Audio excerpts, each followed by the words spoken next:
ጤና ይስጥልኝ ክቡራትና ክቡራን የዩቲዩብ ቻናል ቤተሰቦች የመካከለኛው ምስራቅን በተመለከተ ፈጣን ወቅታዊ ሰበር መረጃዎች በየሰዓታቱ ልዩነት እየወጡ ነው። በየሰዓታቱ ልዩነትም ሰበር መረጃዎች ዩቲዩብ ላይ ሲጫኑ ቀድሞ ለእናንተ የማስታወቂያ መልእክት ወይም ኖቲፊኬሽን እንዲደርሷችሁ ዜናዎችንም በፍጥነት እንድትከታተሉ የዩቲዩብ ቻናሌን ሰብስክራይብ በማድረግ የደወል ምልክቷን መጫን አትዘንጉ። ወደ ሰበር መረጃዎቹ ስናቀና የእንግሊዙ መገናኛ ብዙሃን ዘ ጋርዲያን አስፈሪ ዜና ይዞ ወጥቷል። ጦርነቱ የማይቀለበስበት ደረጃ ላይ ደርሷል ብሏል። የተባበሩት አረብ ኤምሬትስ እና የሳውዲ ዋነኛ የነዳጅ ማጣሪያዎችም በኢራን ሚሳኤሎች ተመተዋል። በሌላ በኩል አውሮፓዊቷ ሀገር ግሪክም በከፊል ጦርነቱን መቀላቀሏ እየተዘገበ ሲሆን ግሪክ ተዋጊ አውሮፕላኖቿን በጦርነቱ ጥቅም ላይ እንዲውሉ ማሰማራቷም ተዘግቧል። ጦርነቱ አድማሱን በየሰዓታቱ ልዩነት እያሰፋ ባለበት ባሁኑ ሰዓት ኢራን ከባድ የተባለ የሚሳኤል ጥቃት በአሜሪካ የጦር ሰፈሮችና በእስራኤል ላይ ሰንዝራለች። በእስራኤል ላይ በተሰነዘረው ጥቃት የተለያዩ የእስራኤል ከተሞች ሲመቱ እስራኤልና አሜሪካም በተመሳሳይ በኢራን ላይ በፈጸሙት ከባድ ጥቃት በኢራን በርካታ ሰዎች መገደላቸው ሲዘገብ የአያቶላ አሊ ካሜኒ ባለቤትም በዚሁ ጥቃት መገደላቸውን ዛሬ የኢራን መገናኛ ብዙሃን አረጋግጠዋል። በሌላ በኩል ጠቅላይ ሚኒስትር ዶክተር አብይ አህመድም በኩዌት ላይ ኢራን የከፈተችውን ማጥቃት አውግዘዋል። ይህንንም የሉዓላዊ ሀገር ጥሰት ነው ብለውታል ጠቅላይ ሚኒስትር ዶክተር አብይ አህመድ። ኢትዮጵያ ኩዌትን በማንኛውም መልኩ ትደግፋለች ሲሉም ተደምጠዋል። ጠቅላይ ሚኒስትር ዶክተር አብይ አህመድ ከኩዌቱ አልጋውራሽ ጋር በነበራቸው የስልክ ቆይታ ምን ተነጋገሩ በዝርዝር የማስደምጣችሁ ሲሆን የአሜሪካው የጦር ሚኒስትር ይህንን ጦርነት እኛ አልጀመርንም ሲሉ መናገራቸው ማነጋጋሪ ሆኗል። የዝርዝር መግለጫውንም የማስደምጣችሁ ይሆናል። በሌላ በኩል የአሜሪካው ፕሬዝዳንት ዶናልድ ጄ ትራምፕ ደግሞ የኢራኑ መሪ አያቶላ አሊ ካሜኒ ሊገለይ ነበረ ቀድሜ ገደልኩት ሲሉ የተናገሩት መግለጫ በርካቶችን አስገርሟል። ዝርዝር መረጃውን እንደሚከተለው አስደምጣችኋለሁ። አብረን እንከታተለው። በቀድሚያም በመካከለኛው ምስራቅ የፈነዳው ጦርነት በርካታ ኃይሎችን ወደ ጦርነቱ እየሳበ እየማገደ ነው። አውሮፓዊቷ ሀገር ግሪክም በከፊል ጦርነቱን መቀላቀሏን የሚያመለክት ዜና ተዘግቧል። ግሪክ 2 ተዋጊ አውሮፕላኖቿን በዘመቻው እንዲሳተፉ መላኳ ነው የተዘገበው። በዚህ እንዳለ ኢራን አሁንም የምትወስደውን የአጸፋ እርምጃ አጠናክራ የቀጠለች ሲሆን በሳውዲ አረቢያና በተባበሩት አረብ ኤምሬትስ የነዳጅ ማጣሪያዎች ላይ ከባድ የሆነ ጥቃት ፈጽማለች። ይህንን ተከትሎ የዓለም የነዳጅ ዋጋን ጨምሮ የዓለም ገበያ በእጅጉ ተናግቷል። በተመሳሳይ ኳታር የተፈጥሮ ፈሳሽ ጋዝ ምርቷን እንደምታቆም ባሳወቀችው መሰረት የዓለም የኢነርጂ ዋጋ በከፍተኛ ሁኔታ ጭማሪ ያሳየ ሲሆን የአውሮፓ የተፈጥሮ ጋዝ የወደፊት ዋጋው በ42 በመቶ ንሯል። ጦርነቱ በተፋፋመበት በአሁኑ ሰዓት ኢራን አሁንም የማጥቃት እርምጃዋን ወደ ተለያዩ አቅጣጫዎች የቀጠለች ሲሆን ከእስራኤልና አሜሪካ በኩል የሚደርስባት ማጥቃትም እየበረታ መጥቷል። በቴህራን ዛሬ ከማለዳው ጀምሮ እስከ ምሽቱ ከባድ የሆነ የአየር ድብደባ በቴህራንና በሌሎችም የኢራን ከተሞች ላይ ተጠናክሮ የቀጠለ ሲሆን የሟቾች ቁጥርም ከ550 በላይ እንደሆነ የኢራን መገናኛ ብዙሃን ዘግበዋል። ኢራን በዛሬው ዕለት ብቻ በመቶዎች የሚቆጠሩ ሚሳኤሎችን ወደ እስራኤል ያስወነጨፈች ሲሆን እስራኤል የአየር መከላከያ ስርዓት እያመለጡ በርከት ያሉ ሚሳኤሎችም በእስራኤል ላይ ከፍተኛ ጉዳት እንዳደረሱ እየተዘገበ ይገኛል። ጦርነቱ አድማሱን ያሰፋ ሲሆን ከመካከለኛው ምስራቅ ወደ አውሮፓ ጭምር ደርሷል። አውሮፓዊቷ ሀገር ሳይፕረስ በኢራን ሚሳኤሎች ከተመታች በኋላ ራሷን የመከላከል መብቷ እንደተጠበቀ መሆኑን ገልጻለች። በዩናይትድ ስቴትስ እና በእስራኤል ጥምር በኢራን ላይ የተከፈተው ደም አፋሳሽ ጦርነት ከምንጊዜውም በላይ አድማሱን በማስፋት መላው የመካከለኛው ምስራቅ ቀጠናን እስከ አውሮፓ ወደ አደገኛ መዘዝና ወደማይቀለበስ መጠነ ሰፊ ወታደራዊ ቀውስ ውስጥ እንደከተተው የብሪታንያው ጋዜጣ ዘ ጋርዲያን ዛሬ ባወጣው ሰፊ ዘገባ ላይ አስነብቧል። የጦርነቱ መልክና ስፋት በጥቂት ቀናት ውስጥ አስደንጋጭ በሆነ ፍጥነት በመቀያየሩ መነሻውን ቴህራን፣ ዋሽንግተንና ቴልአቪቭ ያደረገው ይህ ግጭት አሁን ላይ ድንበሮችን ጥሶና አህጉሮችን አቋርጦ አውሮፓ ደርሷል ብለዋል።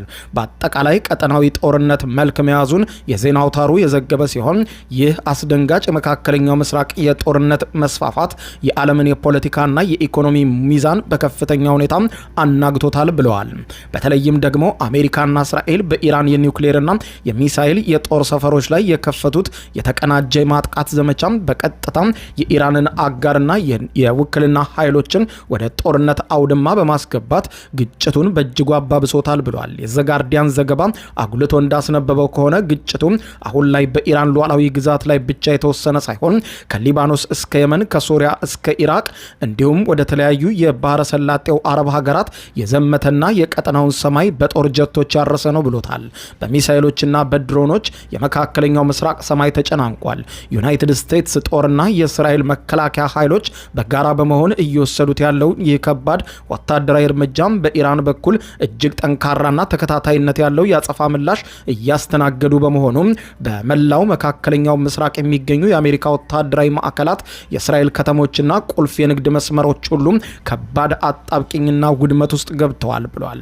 ዘጋርዲያን እንዳስነበበው ይህ የጦርነት መስፋፋት በቀላሉ ሊገታ የማይችልበት ደረጃ ላይ የደረሰ ሲሆን የዲፕሎማሲ በሮችም ሙሉ በሙሉ ተከርችመዋል ብሏል። የጦር መሳሪያዎች ብቻ እየተነጋገሩ ነው ያለው ሲሆን አስጨናቂው ጊዜ በምድር ላይ መጥቷል ብሎታል።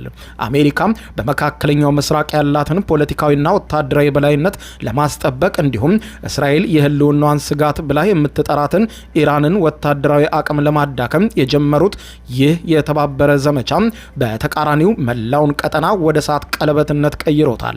በየብስ በባህርና በአየር ላይ የሚደረጉ እነዚህ መጠነ ሰፊና እጅግ አውዳሚ የሆኑ ወታደራዊ ግጭቶች የበርካታ ንጹሐንን ሰዎች ህይወት አደጋ ላይ ከመጣሉም ባሻገር በሚሊዮን የሚቆጠሩ ሰዎችን ከመኖሪያ ቀያቸው እያፈናቀሉ ይገኛሉ። ከፍተኛ የሆነ የሰብአዊ ቀውስም እየፈጠሩ መሆናቸውን የዜና ወኪሉ የዳሰሰው ሲሆን የመካከለኛው ምስራቅ ሀገራት መንግስታት የጦር ነበልባል ወደ ሀገራቸው እንዳይገባ ከፍተኛ ጥንቃቄ እያደረጉ ቢሆንም የኢራን ሚሳኤሎችን የበገረ የአየር መከላከያ ስርዓት በመካከለኛው ምስራቅ ግን አልታየም። ከዱባይ እስከ ዶሃ፣ ከኳታር እስከ አማን ሁሉም የሚሳኤሉ ዝናብ ወጀብ እየመታቸው ነው። የዜና አውታሩ ይህንን የጦርነት መስፋፋት ሲገልጸው በመካከለኛው ምስራቅ ታሪክ ውስጥ ታይቶ የማይታወቅ እጅግ ዘመናዊና አውዳሚ የጦር መሳሪያዎች በስፋት ጥቅም ላይ እየዋሉበት ያለ ነው ብሎታል። ይህ አስደንጋጭና ፈጣን የሆነ የጦርነት መስፋፋት ወደፊት ምን አይነት የጂኦፖለቲካል ለውጦችና አስደንጋጭ ክስተቶችን ሊያመጣ እንደሚችል የማይተነበይ እንደሆነም ገልጾታል። በጦርነቱ ውስጥ ሌላኛው አስገራሚ የሆነው ደግሞ በዛሬው ዕለት ዩናይትድ ስቴትስ አሜሪካ የሰጠችው መግለጫ ነው። ዛሬ ከሰዓታት በፊት የዩናይትድ ስቴትስ የመከላከያ ኃላፊ በሰጡት መግለጫ ጦርነቱን እኛ አልጀመርንም ግን እንጨርሰዋለን ሲሉ ተናግረዋል።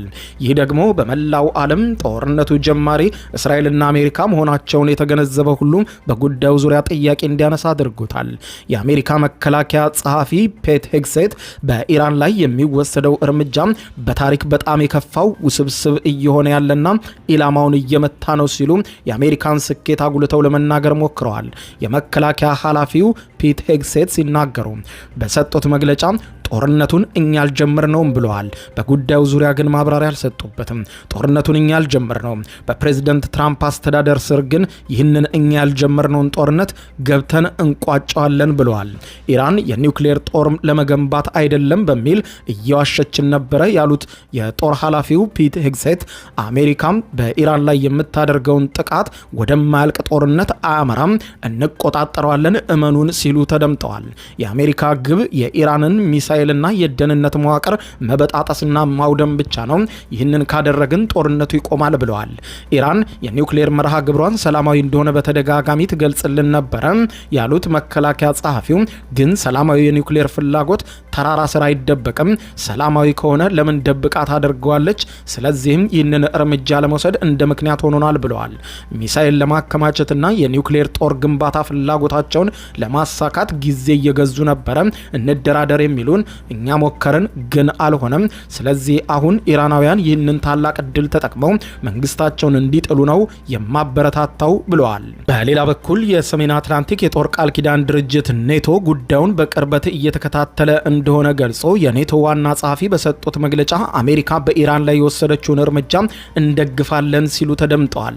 የሰሜን አትላንቲክ ጦር ቃል ኪዳን ድርጅት ኔቶ ዋና ጸሐፊ ማርክ ሩት አሜሪካ በኢራን ላይ የወሰደችውን እርምጃ ደግፋለሁ ሲሉ ለቢቢሲ መናገራቸው ሌላኛው የመነጋገሪያ ርዕስ ሆኗል።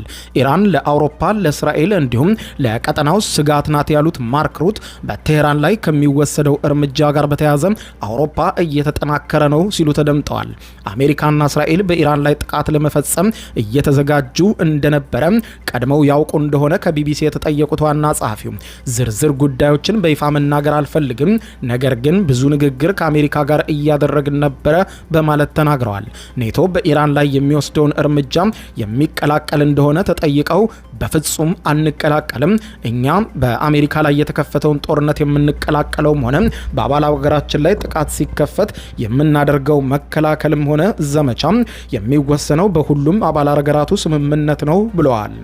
ይህንን የኔቶ አባል ሀገር የሆነችው ቱርክ ደግሞ አሜሪካና እስራኤል የከፈቱትን ጦርነት አትደግፈውም።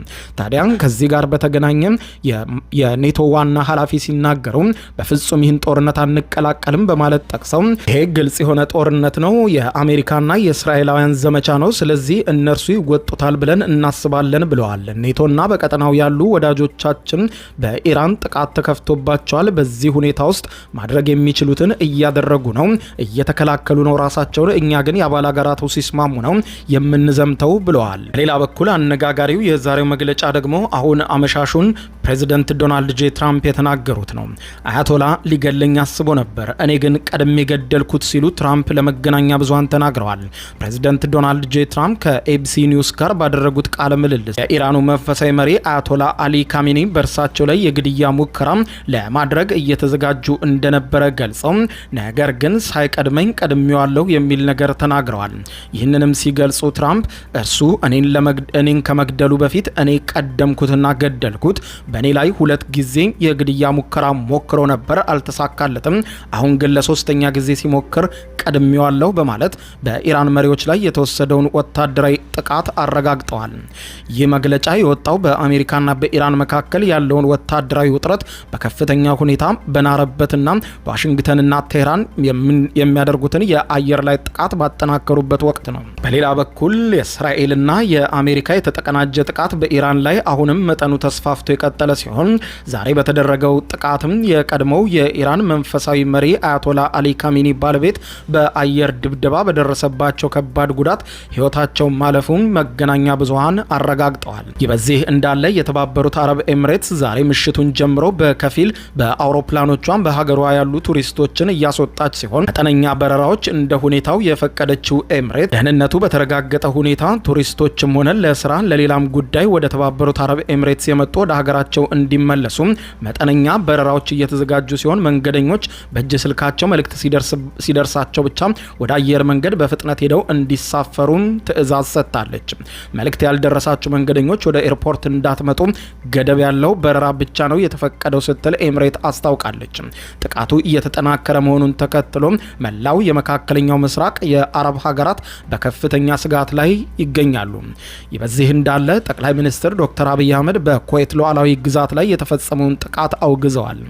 ጠቅላይ ሚኒስትር ዶክተር አብይ አህመድ ከኩዌት ልዑል አልጋ ወራሽ ጋር ባደረጉት ውይይት በሀገሪቱ ሉዓላዊ ግዛትና የአየር ክልል ላይ በኢራን የሚፈጸም ጥቃት በጽኑ ማውገዛቸውን የኩዌቱ የዜና ወኪል ዘግቧል። ጠቅላይ ሚኒስትር ዶክተር አብይ አህመድ ድርጊቱም የዓለም አቀፍ ሕግና የተባበሩት መንግስታት ድርጅት ቻርተር ጥሰት ነው ማለታቸውን ዘገባው አመልክቷል። ጠቅላይ ሚኒስትር ዶክተር አብይ አህመድ ከልዑል አልጋ ወራሹ ጋር በነበራቸው የስልክ ንግግር ወቅት የኩዌት ዜጎችና ተቋማት ላይ የሚደርሱ ጥቃቶችን አውግዘዋል ብለዋል። ዘገባው እንደሚያመለክተው ከሆነ ጠቅላይ ሚኒስትር ዶክተር አብይ አህመድ በኩዌት የሲቪል ተቋማት ላይ የሚፈጸም ጥቃት ተቀባይነት የለውም ብለዋል። ጠቅላይ ሚኒስትር ዶክተር አብይ አህመድ ኢትዮጵያ የኩዌት መንግስትና አመራር የሀገሪቱን ሉዓላዊነት መረጋጋትና ደህንነት ለመጠበቅ በሚወሰደው ማናቸውም እርምጃ ኢትዮጵያ ድጋፏን ትሰጣለች ብለዋል። ኢራን በኩዌት ላይ በፈጸመችው ከባድ የአየር ድብደባ በኩዌት የሰዎች ህይወት ማለፉ ይታወቃል። ኢራን በበርካታ የመካከለኛው ምስራቅ ሀገራት ላይ የምትፈጽመውን ጥቃት በዛሬው ዕለትም አጠናክራ የቀጠለች ሲሆን በባህሬን፣ በዱባይ፣ በኩዌት እንዲሁም የአሜሪካ ኤምባሲ አቅራቢያ ከባድ ፍንዳታዎች መሰማታቸውን የመካከለኛው ምስራቅ የዜና ወኪሎች ዘግበዋል። በተያያዘ ዜናም በዛሬው ዕለት ሰኞ አመሻሹን ይፋ የሆነው የሮይተርስ የህዝብ አስተያየት ጥናት እንደሚያሳየው አሜሪካ በኢራን ላይ እየከፈተች ያለውን ጦርነት ወይም ወታደራዊ ዘመቻ የሚደግፉት ከአራት አሜሪካውያን መካከል አንዱ ብቻ እንደሆነ ዘግቧል። ቅዳሜ ዕለት የተጀመረውና የኢራኑን የበላይ መሪ አያቶላ አሊ ካሜኒና ሌሎችም ከፍተኛ ባለስልጣናትን እንዲሁም በመቶዎች የሚቆጠሩ ኢራናውያን ዜጎችን የገደለው የአሜሪካና የእስራኤልን ጥቃት በአሜሪካውያን ዘንድ ዝቅተኛ ድጋፍ አግኝቷል ተብሏል። በ1300 አዋቂ አሜሪካውያን ላይ በተደረገው በዚህ ጥናት 27 በመቶ ብቻ ጥቃቱን ሲደግፉ 43 በመቶ ተቃውሟቸውን ገልጸዋል። ቀሪዎቹ 29 በመቶ ደግሞ እርግጠኛ እንዳልሆኑ ተናግረዋል። በተጨማሪም 56 በመቶ የሚሆኑት አሜሪካውያን ፕሬዚደንት ዶናልድ ጄ ትራምፕ የአሜሪካን ጥቅም ለማስከበር በሚል ሰበብ ለወታደራዊ ኃይል አጠቃቀም በጣም ፈጣን ናቸው የሚል እምነት እንዳላቸው ገልጸዋል። የጥናቱ ውጤት እንደሚያሳየው ምንም እንኳን 55 በመቶ የሚሆኑት የሪፐብሊካን ደጋፊዎች ጥቃቱን ቢደግፉትም የአሜሪካ ወታደሮችን የሚገደሉ ወይም የሚቆስሉ ከሆነ ግን ድጋፋቸው ከዚህም በታች ሊያሽቆለቁል እንደሚችል 42 በመቶዎቹ ገልጸዋል። ይህ የህዝብ አስተያየት ጥናት የተጠናቀቀው ትናንትና ምሽት ፔንታጎን 3 የአሜሪካ ወታደሮች መገደላቸውን፣ ሌሎች መቁሰላቸውን ከማረጋገጡ በፊት መሆኑም ተጠቁሟል። ከዚህም ባለፈ የነዳጅ ዋጋ መጨመር ሌላው ከባድ ስጋት ሲሆን 45 በመቶ የሚሆኑት ምላሽ ሰጪዎችም የነዳጅ ዋጋ የሚጨምር ከሆነ ዘመቻውን የመደገፍ እድላቸው አነስተኛ መሆኑን ተናግረዋል። በዚህም መሰረት ሰኞ ዕለት በዓለም ገበያ ላይ የነዳጅ ዋጋ 13 በመቶ ጭማሪ አሳይቷል። በአሜሪካ ምክር ቤት በኩልም የሁለቱ ፓርቲዎች አመለካከት የተከፈለ ሆኖ ታይቷል። የሪፐብሊካን ሴናተሮች የትራምፕን ውሳኔ ሲደግፉ፣ አብዛኞቹ ዴሞክራቶች ግን ፕሬዝደንቱ ኮንግረሱን ሳይመክሩ ሀገሪቱን ወደ ሌላ የውጭ ጦርነት ውስጥ ከተዋታል በሚል ወቅሰዋል። ሴናተር ቲም ኬን የትራምፕን ወታደራዊ ስልጣን ለመገደብ በዚህ ሳምንት የውሳኔ ሀሳብ እንዲጸድቅ ግፊት እንደሚያደርጉም ያስታወቁ ሲሆን የውጭ ጉዳይ ሚኒስትሩ ማርኮ ሩቢዮ ጥቃቱ ከመጀመሩ ከጥቂት ሰዓታት በፊት ጥቂት የኮንግረስ መሪዎችን ብቻ ማሳወቃቸውም ሌላው አወዛጋቢ ጉዳይ እንዲሆን አድርጎታልም ተብሏል። ክቡራን አድማጮች ለሰዓቱ ብታደምጧቸው መልካም ናቸው ያልኳቸው አጫጭር መረጃዎች የሰማችኋቸው ናቸው። ከሰዓታት በኋላ በሌላ መረጃ ተመልሰን እስከምንገናኝ በያለንበት የዓለም ዳር ቸር እንቆይ።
የዩቲዩብ የስኬት ሚስጥሮችን በዝርዝር የያዘው የአቤል ብርሃኑ የወይኗ ልጅ መጽሐፍ ሁለተኛ እትም በገበያ ላይ። ዩቲዩብ ለመጀመር በአጭር ጊዜ ስኬትን ለመቀዳጀት አስበዋል?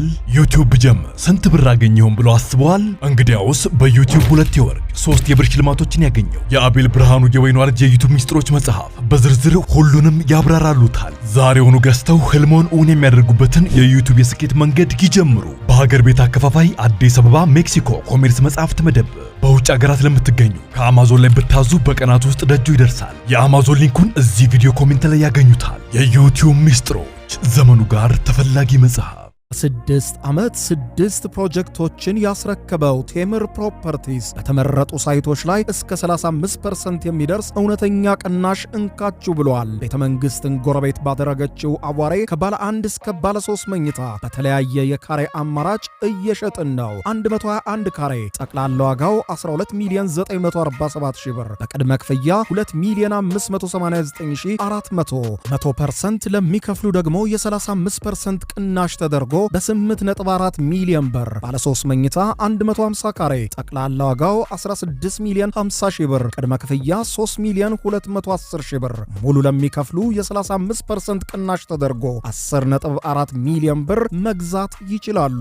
የዲፕሎማቶች መኖሪያ በሆነችው ሳር ቤት ከአፍሪካ ህብረት በቅርብ ርቀት ላይ በምትገኘው ቡልጋሪያ ከስቱዲዮ እስከ ባለ 3 መኝታ ቤት በተለያየ ካሬ አማራጭ አቀርበናል። በተጨማሪም በገላንና በቡልጋሪያ ሳይቶቻችን ላይ በዘመናዊ የንግድ ሞሎቻችን ውስጥ የንግድ ሱቆችን ከቅድመ ክፍያ 500 ሺህ ብር ጀምሮ ከ2.5 ሚሊዮን ብር ጠቅላላ ክፍያ ጋር እየሸጥን እንገኛለን። ይፍጠኑ። በ0910 47 38 79 ወይም በ0991 81 33 32 ላይ ሃሎ ይበሉን። ቴምር ፕሮፐር